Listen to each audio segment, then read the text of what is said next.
Hey you guys, it's Peter, and welcome to my channel. Peter likes books. And I'm actually returning this book to the library as we speak. And I didn't finish it, but I was like, you know what? Even though the library has 3 copies of it, there might be somebody out there right now that is dying to read The Warden's Daughter by Jerry Spinelli, and I have no plan on reading it this week.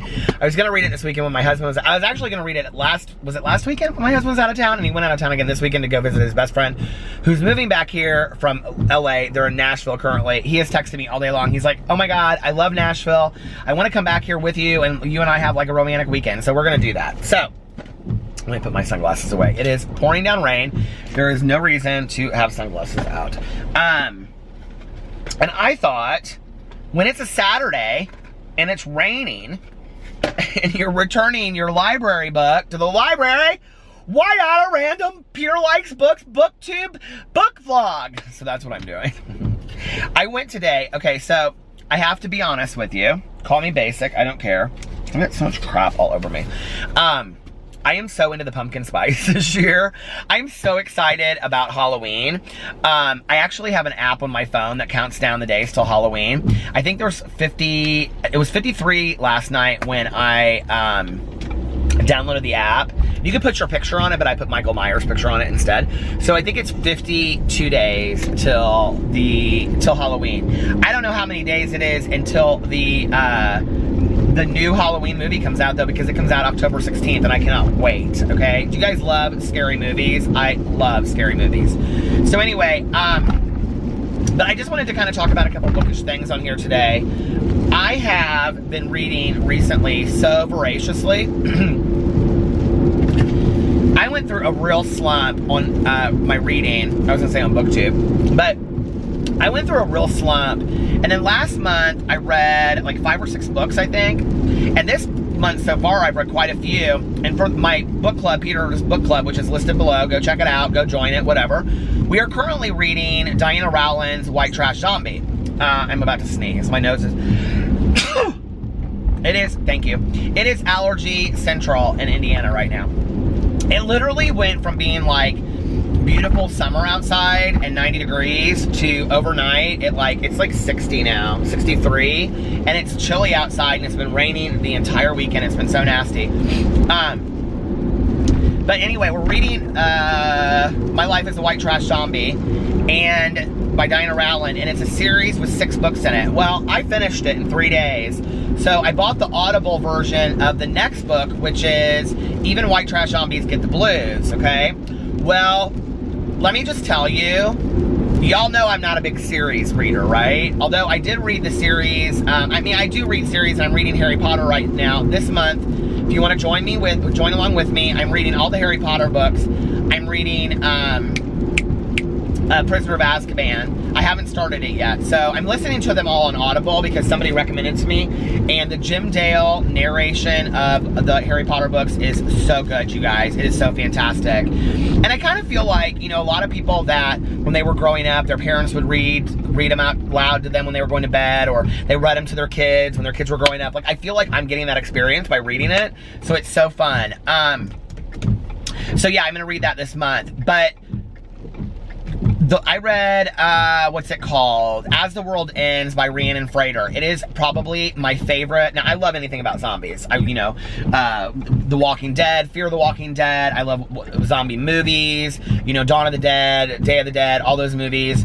I love zombie stuff, right? Which is so funny because my husband, who is literally not afraid of anything, his biggest fear in life is zombies. Like, he will not sit there and watch a TV show or a movie about zombies. He gets so freaked out by it. So anyway, As the World Ends by Rhiannon Frater is a 3-book series about the zombie apocalypse, and it is fantastic. It is so well done, and I love when zombie books are partly about zombies. I apologize for the light. Partly about zombies, but partly also about like people's, like, their lives as they go on and rebuilding and things like that. So that is what As the World Dies is about. Now, My Life as a White Trash Zombie is about this girl that's a drug addict, and she doesn't really have a whole lot going for her, and she's poor and she's uneducated, and she gets turned, okay, into a zombie. And she doesn't know it at first. Like, she kind of has to figure it out.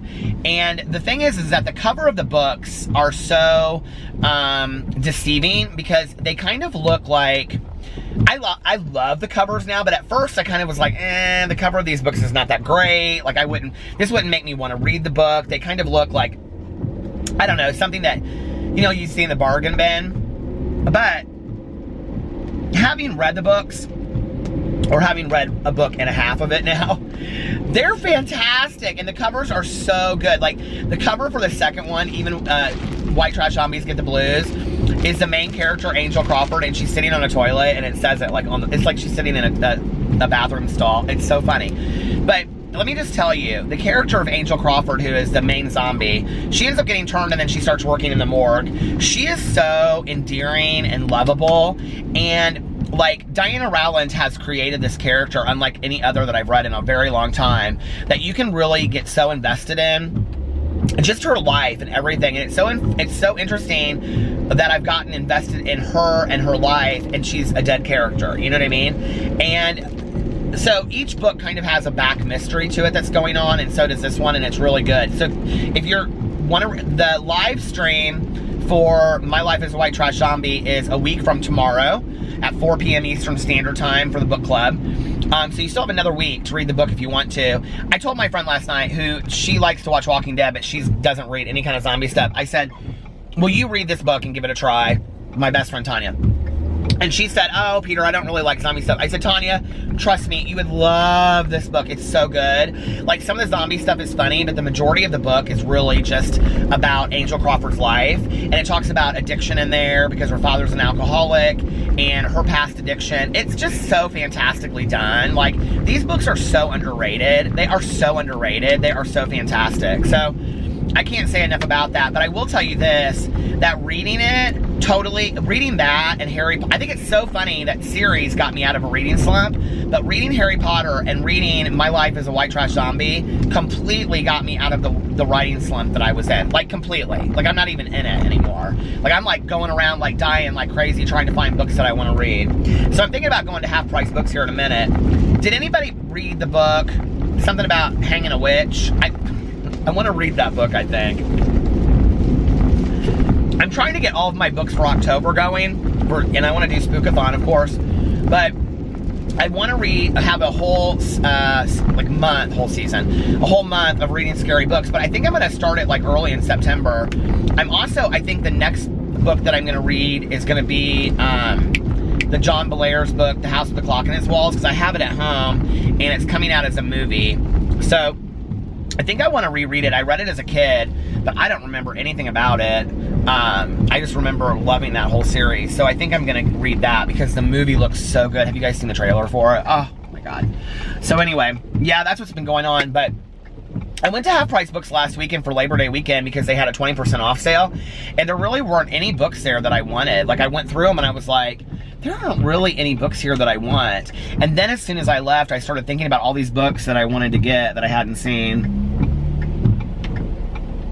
I don't know, I feel like young adult, like, I miss reading so much young adult because I used to read so much of it back in the day. I feel like it's kind of split up into like 3 segments at this point. I feel like it's either like, I don't know, maybe more, but I'm just kind of like talking out my ass right now. I feel like it's either like world building series, or it's like kind of romantic, kind of young adult books. You know, boy meets girl, girl meets boy, that kind of thing, teen angsty kind of stuff. Or I feel like it's creative, like indie kind of ideas. And that's what I really like, you know, something that's different. I don't dislike the world building stuff, but it's not my first pick.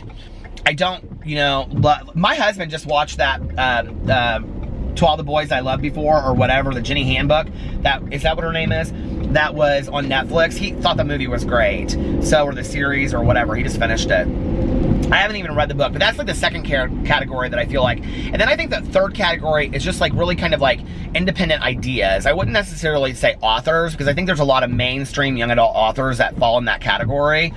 Like, definitely, what is her name? Why can't I think?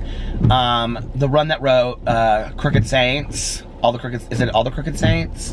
Why can't I think of her name? Oh, Steve Vodder. Oh my God, that book was so fantastic. I'm gonna read The Raven Boys Once and For All this year. I think I might listen to it on Audible because a lot of people have recommended me that. But Maggie Stiefvater, yeah. So that book was so good. Is it Crooked Saints? All the Crooked Saints, something like that. It was really, really good. But it was an independent idea. You know, it's like something I had never read before. And I love that kind of stuff. So I love new ideas of books, you know? I think that's why I loved,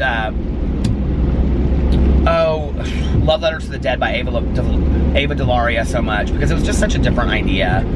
I like any book that makes me think differently about things, you know, and it's kind of like a different concept. I'm at my library, so I'm gonna have to get out here. I wish it was open. I would go in and just take out a bunch of books, but it's not. It's closed. It's always interesting to me the library closes so early. It closes at like 5 or 6 p.m. on Saturdays. Look, I'll show you. Library parking lot, all closed. Can I just tell you, you guys, this was the exact same library I went to when I was a child. It has not changed one bit inside. Not one bit. The children's section is all exactly the same. They have little reading nooks and everything. I mean, I'm 46 years old. I came here when I was like 5, okay? And some of the reading areas, they still have the same couches and stuff. Like I remember my mom and I sitting there reading, and it's so weird to me, but in a weird kind of way, it's very comforting too, because this is like where I learned to love to read. Was at the library. You know, my mom would come here and she'd say, you can take out as many books as you want. There was another library that we went to that was closer to where we lived. But because my mom went to school at Butler University, we were able to use this library. And so, yeah. I think it's important, you know, to be a library patron and to be respectful. And, you know, I think this is so off the subject, but I just really want to keep libraries alive. It's not just the fact that my mom bought me a book and read to me. It was the idea of going in and being able to pick a book out and, you know, read through a book or look at a cover, and all of that to me really developed the love of reading. And so the environment of a library was like meaningful to that process for me to like grow up loving books and being able to pick out the books that I wanted to read and all that kind of stuff. And school libraries too. Like when I was in elementary school and even junior high, like just the school library I loved so much, you know? So, all right, I'm going to get off here. I hope you guys are having a fantastic weekend. Let me know what you're reading currently in the comment section below. Put your book that you're reading. I would love to hear it. I love you guys, and I will see you tomorrow. Bye.